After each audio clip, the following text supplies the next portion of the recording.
sa mga kababayan ko sa Masbate. Ina, nagdinasabi na electricity aid bill, buhay na.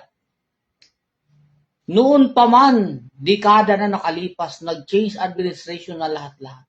Ang masilko, walang katuninungan, walang klaro na patakbo sa Masbate.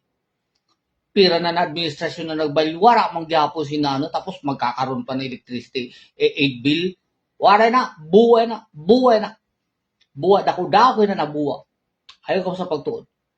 Ang patubig nga ni sa Masbate, may usad na nagkandidato na dapat sana ito makabulig sa aton, usad na kandidato na gobernador.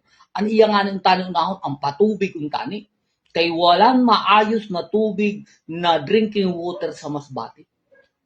Oo, doon na tayo, electricity. Electricity, nagkamatay na lahat ng mga matatanda. Tumatanda na ako, ilang dekada na. Putrang sa tingnan mo, 50 years old na ako.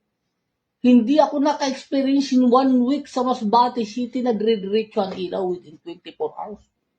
Tapos magkakaroon pa ng electricity aid bill. Buhay na. Ayaw ka mo pagtuod sa na. Diyos ko po. Buwa. Diyos ko. Di mo ng kamatuunan kayo din eh. Maulit man ang maulit. Ina, buwa ina. Kasinungalingan.